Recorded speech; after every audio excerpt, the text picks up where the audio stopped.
तो नमस्कार, मैं श्यामनाथ यादव अम्बेडकरवादी।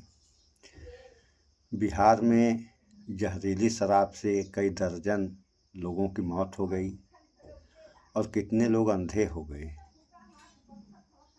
ये सिलसिला बिहार में नहीं है तो पूरे देश में, लेकिन बात बिहार की होगी और होनी भी चाहिए। क्योंकि बिहार में शराबबंदी है।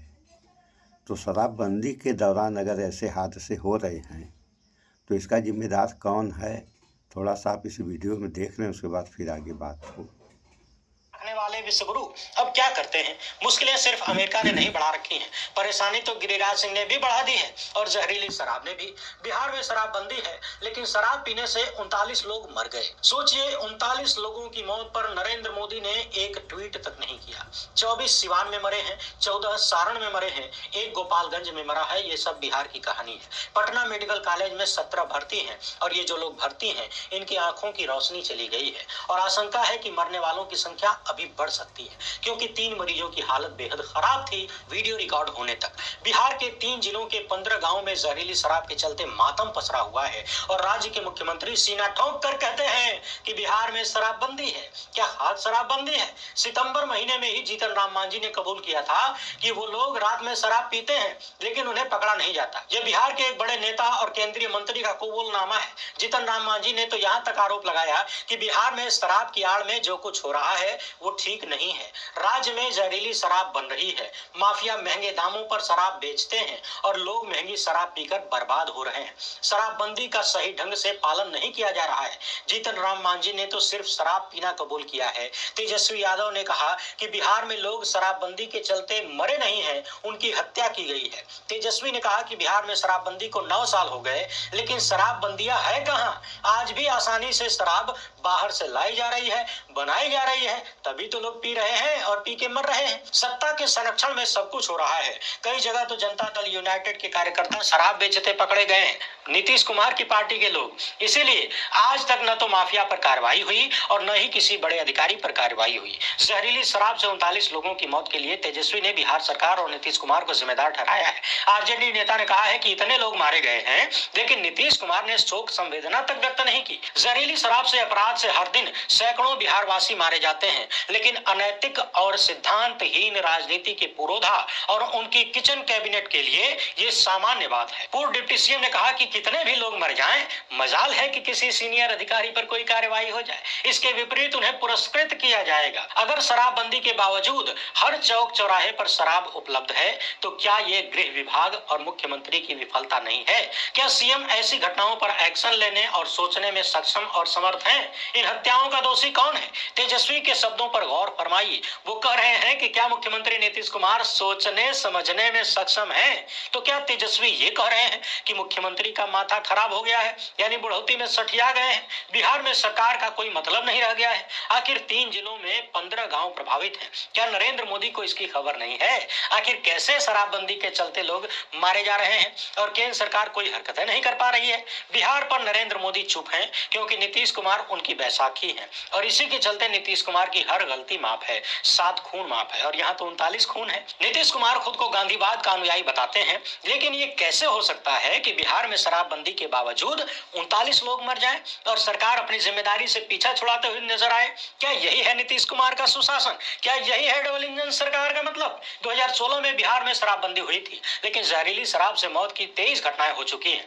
इन घटनाओं में 270 से ज्यादा लोगों की मौत हुई है। यह सरकारी आंकड़ा है, लेकिन ऐसे कितने लोग मरे जिनकी कहीं कोई रिपोर्टिंग नहीं हुई? दिसंबर 2022 में बिहार के सारण में ही जहरीली शराब के चलते 39 लोगों की मौत हो गई थी। उस समय नीतीश कुमार आरजेडी के साथ सत्ता में थे, विपक्ष में बीजेपी थी और बीजेपी ने खूब हंगामा काटा। सोचिए, 2022 में भी 39 लोग मरे, अभी फिर से 39 लोग मर गए और पुलवामा हमले में हमारे 44 जवान शहीद हुए थे। जवानों की शहादत पर वोट मांगा, वहां 44 जानों की कितनी कीमत थी और यहाँ लोग शराब पी पी कर मर रहे हैं, कोई कीमत नहीं है। है, कोई पूछता तक नहीं, एक ट्वीट तक नहीं करता है। यहाँ मैं शराब पीने वालों से सेना के जवानों की तुलना बिल्कुल नहीं कर रहा हूँ, सिर्फ जान की कीमत की बात कर रहा हूँ। साल 2022 में जब बीजेपी नीतीश कुमार से सवाल कर रही थी कि आपके राज में जहरीली शराब कैसे बिक रही है, तब विपक्ष में बीजेपी थी और बीजेपी ने खूब हंगामा काटा था। तब नीतीश कुमार ने विधानसभा में कहा था कि जो शराब पिएगा वो तो मरेगा ही। नकली शराब बिकने पर नीतीश कुमार ने कहा था कि यहाँ शराबबंदी है तो यहाँ कुछ न कुछ नकली बिकेगा ही। इसे पीकर लोगों की मौत हो गई।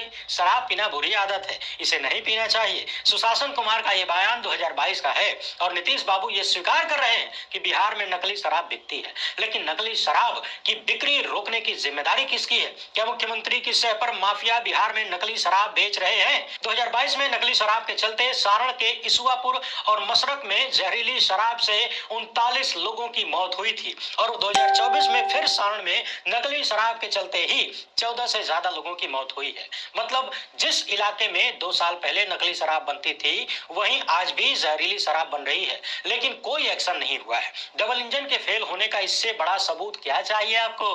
कौन मानेगा कि बिहार में जहरीली शराब के माफियाओं को कानून का सुन लिया आप लोगों ने, ये हाल है बिहार का। तो सवाल यहाँ यह पैदा होता है कि शराबबंदी के दौरान अगर ऐसे हादसे हो रहे हैं तो इसकी जिम्मेदारी तो सरकार को खुद ले लेनी चाहिए, लेकिन जिम्मेदारी लेगा कौन? जिम्मेदारी से सारे लोग भागेंगे। और यही नीतीश कुमार जी हैं सरकार बनाने के लिए, खासतौर से औरतों का वोट लेने के लिए इन्होंने शराबबंदी की। तो वोट तो ये ले लिए, सरकार बना दिए और शराब आज तक धड़ल्ले से बिक रही है। इसमें होता क्या है, अगर ठीके की शराब बिक रही है तो पैमाने पर सही होती है, और घर की बनाई हुई शराब है तो उसमें कौन सा पैमाना है? जब कोई पैमाना ही नहीं रहेगा जिस शराब में, तो शराब क्या करेगी ये तो आप सारे लोग जानते हैं। और नीतीश कुमार ने कहा भी था कि जो पिएगा वो मरेगा। भाई बात सही है, जो पिएगा वो मरेगा, लेकिन जब शराब बंदी है तो शराब की बिक्री रोकने की जिम्मेदारी किसकी बनती है? और ये बेचारे गरीब मजदूर, इनका क्या काम है? ये दिन भर मजदूरी करते हैं और शाम को अगर दारू न पिए तो दूसरे दिन काम ही लायक नहीं रह जाते हैं। तो इनकी ये मजबूरी बन जाती है कि शराब पीते हैं। तो इस हिसाब से अगर देखा जाए तो शराबबंदी से बढ़िया है कि शराब लागू कर दिया जाए। अगर शराब लागू कर दिया जाए तो आदमी जहरीली शराब न पीकर ठीके की शराब पिएगा, उस ठीके की शराब पिएगा तो इसमें भी हादसे हो सकते हैं, लेकिन कम होंगे। तो जनता की जिम्मेदारी है, यानी सरकार की जिम्मेदारी है कि वो अपने प्रदेश की जनता को बचाए, जैसे भी हो सके वैसे बचाए। और जनता की भी जिम्मेदारी ये बनती है कि अगर शराब पीना है तो भैया ठीके से शराब पियो, और जहरीली शराब पियोगे तो उसका परिणाम क्या आएगा ये तो आप लोगों के सामने है। इसमें कहने वाली कौन सी बात है? जो मर गया अब वो आएगा नहीं, और उसके परिवार का क्या होगा ये तो आप सब सारे लोग जानते हैं। सो इस पर विचार करें और विचार करते रहें। इस वीडियो में इतना ही। स्वच्छता अपनाएं, शुद्ध खाएं, स्वस्थ रहें, शिक्षित बने। जय विज्ञान, जय संविधान। नमस्कार।